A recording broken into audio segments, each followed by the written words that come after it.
Robots can do practically anything these days, but if there's one thing we could really use them for right now, it's delivering stuff. Thanks to all this coronavirus lockdown business, it's either inconvenient, dangerous, or downright impossible to go out and buy things from physical brick-and-mortar stores, which has caused a massive uptick in online ordering for practically everything. Food, toilet paper, bidets, gym equipment you're going to use for a month and then neglect until you have to move out, everything. And that's a problem because it's putting a huge burden on delivery people who have to risk their lives and work crazy hours just to make sure that everyone else doesn't run out of Instant Pots and flaming hot Cheetos. But does it have to be like this? Couldn't we just use robots to take some of that pressure off of humans? I'm Drew Prindle, and this is Robots Everywhere, a show where we chronicle the slow but steady takeover of our future robot overlords and show you how they're making their way into practically every facet of modern life.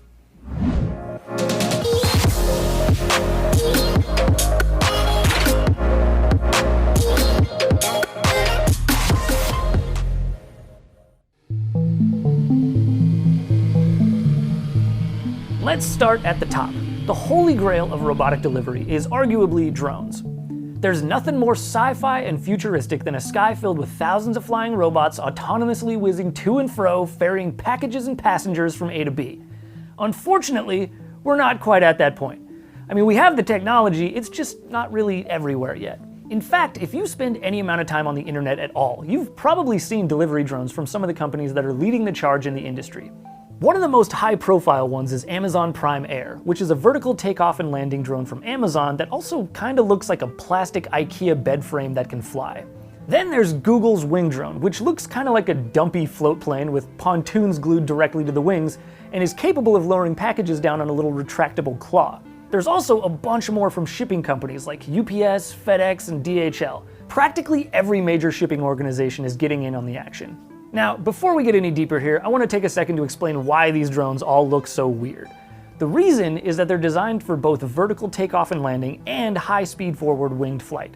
In other words, they use propellers to go up and down, but are also capable of flying forward and reaching speeds necessary to create lift with their wings, which saves energy over long distances because they don't have to run all of their propellers to stay in the air. So at this point, you're probably wondering, why then, even with all of this amazing drone technology, do we not have same-day drone-based shipping available to everyone? Couple reasons for that. First and foremost is logistics. We just don't have a good drone traffic control system yet. The FAA, the Federal Aviation Administration, has been working for the past few years to figure out how to keep track of a zillion tiny aircrafts in the sky and prevent them from crashing into not only each other, but also passenger planes and buildings and cars, and unfortunately we still don't have a great system in place. And until that's done, drone delivery just won't be possible to pull off safely, at least not at a large scale. The second reason is efficiency. It might seem like flying a package over the streets and flying in a straight line to its destination would be more efficient than putting it in a van. But the fact of the matter is that drones have to fight gravity the whole time that they're in the air, which means running propellers and consuming energy. So right now, that makes drones far more inefficient than ground-based modes of transportation, like trucks, vans, and even trains, none of which have to fight gravity as much in order to move around. And barring some major technological leap that makes drones crazy efficient, that's probably not going to change anytime soon. So despite the fact that they're super cool, delivery drones just don't make a ton of sense right now. Which brings me to my next point. Flying delivery bots aren't practical right now, but terrestrial delivery bots that rove around on the ground? Totally different story. In fact, there are tons of companies, big and small, that are busy developing ground-based robots that can autonomously haul packages right to your front door. The best example of this trend is arguably Starship Robotics. This company, which, by the way, was founded by the guys who created Skype, has developed what looks like a 6-wheeled cooler that can securely store packages inside its chamber and then autonomously drive on sidewalks to deliver them. It's super clever because by sticking to sidewalks and other footpaths instead of actual roads, these robots don't need to meet the super high safety standards that autonomous cars are held to. This basically means that they're cheaper and less technologically complex to deploy, so Starship already has a bunch of them out in the world delivering stuff, and has already made over 100,000 deliveries. Right now, it's mostly operating at university campuses, but it's also available in certain cities in the UK and plans to expand more in the very near future. The good news is that you won't have to wait for Starship before you can get stuff delivered robotically to your house. Starship's 6-wheeled sidewalk bot idea debuted back in 2014, and since then has been copied by a bunch of competitors, one of which just so happens to be this little company that you may have heard of called Amazon. Back in early 2019, the company unveiled Amazon Scout, a robot that looks uncannily similar to the one that Starship makes. Now, Scout hasn't been deployed very widely yet, and is still doing small-scale trials in just 2 cities, but if there's any company that's going to make robotic delivery mainstream, it's Amazon. That's not all though, there are loads of other companies working on the same thing. FedEx is getting in on the sidewalk robot game too, and is pushing the envelope. Get it? They send mail.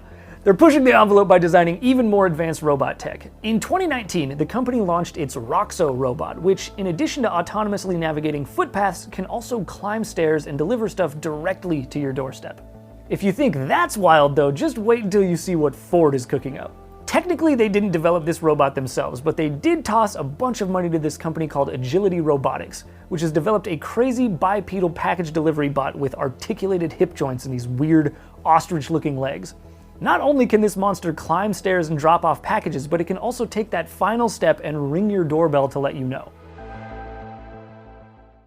So clearly, when it comes to delivery bots, there is a lot of amazing tech out there. We've got ostrich robots, we've got sidewalk surfing cooler robots, and we have drones with retractable claws.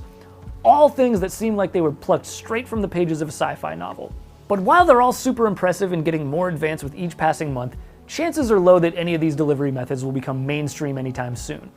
It's going to take time for the companies behind these amazing robots to refine their technology and scale up their operations. So we're probably still looking at another 3 to 5 years minimum before robot delivery is something that the average person has access to. And honestly, probably more like 10 years before it's a common part of everyday life. So really, what I'm trying to say is that here in 2020, robots are out there, but by 2030, robots are gonna be everywhere.